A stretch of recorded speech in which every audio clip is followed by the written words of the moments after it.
I never imagined a rocking chair could spark a neighborhood war, but in our little slice of suburbia, that's exactly what happened. It wasn't just any chair, mind you. It was a masterpiece, cobbled together from the bones of a World War II B-17 bomber, and it belonged to Walter Thompson. Everyone called him Grandpa Walt, a man who'd been the heart of WWII estates since the houses first went up in '62. At 88, Walt was a retired Air Force mechanic, his hands still steady despite the arthritis, his eyes sharp with stories of a life well lived.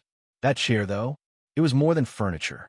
It was a relic, a memory, a piece of history he'd built himself in '73 from salvaged aircraft parts. And when our HOA president, Cynthia Reynolds, decided it was an eyesore, all hell broke loose. I'm Jake Larson, an architectural photographer who moved into Meadow WWII 3 years ago after a messy divorce. My 2 daughters, Sophie and Mia, fell in love with Grandpa Walt's porch, where he'd sit in that chair, handing out peppermint candies from an old tin and spinning tales of his Air Force days. The chair itself was a side aluminum frame polished to a soft glow, armrests made from throttle controls, rockers shaped from the bomber's ribs, and a mahogany seat worn smooth by decades of use. Built it from a B-17 that flew 30 missions over Germany, Walt told me once, his voice warm with pride. Couldn't let that history go to scrap. I'd photographed it countless times, the way the sunset turned the metal golden or morning dew sparkled like tiny prisms. To me, it was art. To Walt, it was homey, a place where he still felt his late wife, Clara, who'd sit beside him with her knitting until she passed 23 years ago. Meadow WWII was a quiet place, full of tidy lawns and friendly waves, until Cynthia blew in from some fancy California gated community. She ran for HOA president on a mission to elevate property values with VY Sewell Harmony, which meant a 27-page rulebook dictating everything from mailbox colors to the height of lawn ornaments. She'd stride into meetings with her blonde bob frozen in place, clicking through slideshows of cookie-cutter mansions she called aspirational. Most of us kept our heads down, tweaking our yards just enough to avoid her wrath. But Walt's chair? That became her obsession. It started on a crisp April morning. I was packing my camera gear when I saw Cynthia marching up Walt's walkway, clipboard in hand, pearls bouncing against her starched blouse. From my driveway, I couldn't hear them, but Walt's usual grin faded to a frown as she handed him a paper and stormed off. He'd choked over. "You okay, Walt?" I asked. He sighed, passing me the notice. "Seems my chair's a problem, Jake. First time in 48 years anyone's complained." The letter, printed on fancy HOA stationery, declared the chair a violation of aesthetic guidelines, citing industrial materials and demanding he replace it with something from an approved catalog within 2 weeks. "An eyesore," Walt muttered, shaking his head. "Times change, I guess, but not always for the better." I was livid. That chair had been there longer than half the neighborhood. At the next HOA meeting, Walt stood up, his voice steady like the sergeant he'd once been. "I'd like an exemption for my chair," he said. "It's got historical value, been on my porch since Nixon." Cynthia, perched behind her table like a judge, barely looked up. "The guidelines are clear, Mr. Thompson. Front porches affect the whole neighborhood's image." Neighbors chimed in. Mrs. Peterson, who'd lived next to Walt for decades, called the chair a landmark. I couldn't stay quiet. "That chair's made from a B-17 that flew over Europe," I said. "It's a veteran, just like Walt." Cynthia waved me off. "Creative, but there's no exemption for repurposing. 2 weeks, or a fine start at $75 a day." The pressure ramped up. Letters piled up on Walt's doorstep.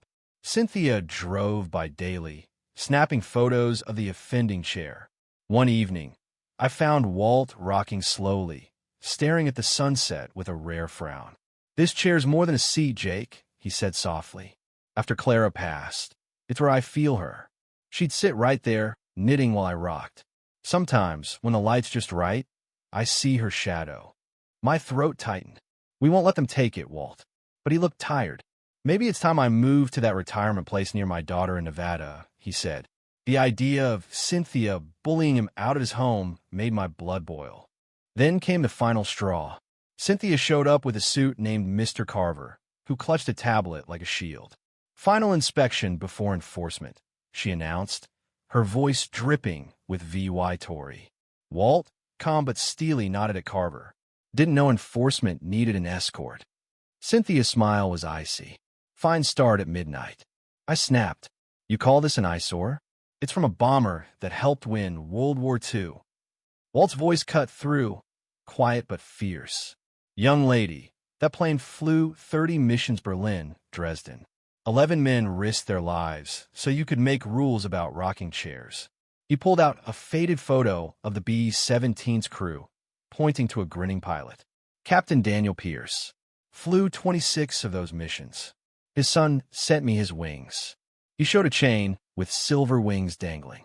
Even Carver lowered his tablet, but Cynthia was unmoved. "History doesn't change the rules. Remove it by tomorrow." Walt's hands shook with anger as she left, threatening his victory garden next to plot he and Clara had tended since Korea. "She's gone too far," I said. Walt's eyes gleamed with resolve. "Jake, it's time calling the cavalry. We don't start fights, but we finish them." That night, we made calls to his old Air Force buddies. By morning, I canceled a shoot and turned my dining room into a war room. Sophie and Mia, thrilled to join Operation Chair Liberty, dove in. Sophie researched HOA laws, while Mia collected signatures. I called my cousin Laura, a property lawyer, who confirmed the HOA's rules didn't apply to Walt's chair. It predated their guidelines by decades. Walt's driveway soon looked like a veteran reunion. Pickups, a Vintage Buick, and a restored Jeep spilled across his lawn. 5 old comrades, aged 79 to 90, crowded his porch, tools in hand, polishing the chair to a mirror shine. "Meet the cavalry," Walt grinned. They added a small flag, Sarah VYC medallions, and a plaque, in honor of the crew of the Iron Lady, B-17G, 1943 to 1945. In the garage, they built a pergola to frame it as a memorial. A GoFundMe, set up by one of their grandsons, raised $600 from veterans groups. Neighbors stopped by with casseroles and support. Mia ese petition gained 45 signatures. Mrs. Callahan brought old newsletters, one from '85 calling Walt's chair a local treasure. By dusk, the chair gleamed under solar lights, a monument to defiance. Cynthia arrived as if summoned, her sunglasses perched on her head despite the fading light. "What is this?" she demanded, eyeing the crowd. "You've made it worse." Walt stepped forward, flanked by his buddies. These men served in the country that plane helped protect.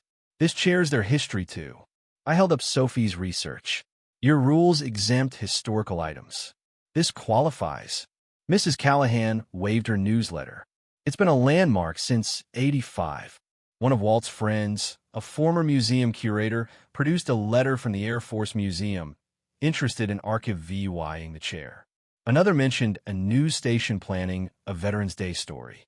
Cynthia's confidence cracked, her eyes darting to the neighbors holding Mia's petition. The standoff ended in a grudging compromise. Cynthia granted a historical exemption for the Iron Lady Memorial. Pro-VY Deadwalt kept it pristine. But the story didn't stop there. A local paper ran a piece on Walt's chair, followed by a veterans magazine featuring my photos of the restoration. By Veterans Day, a news channel aired a segment drawing VY Siders veterans, school kids, even tour buses. Walt held court on his porch, sharing stories of the B-17's crew. Cynthia, surprisingly, leaned in. She proposed making Walt's yard a historical site, with signage and parking. His victory garden became a WWII exhibit of wartime home front efforts, complete with labels about rationing crops. 6 months later, Meadow VYEW was hailed in a regional magazine for blending history with modern charm, boosting property values by 8 fan tram. The chair became our mascot, its silhouette on the newsletter's logo. The 4th of July now honors veterans with a Heroes Row. Cynthia still rules the HOA, but a new historical preservation section lets residents request exemptions. I caught her on Walt's porch once, taking notes as he explained the throttle controls.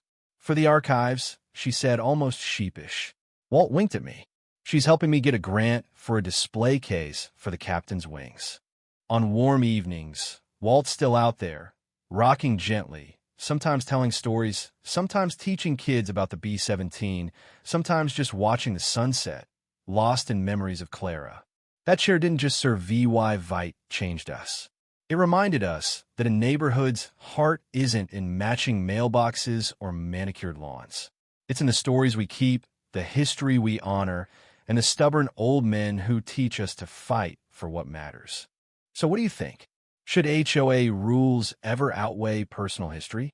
Would you have fought for Walt's chair, or is a uniform neighborhood worth the cost? And where's the line when does community standards become bullying? Drop your thoughts below. Hit that like button if you're Team Walt, and subscribe for more stories that'll make you cheer, cry, and maybe even throw a punch.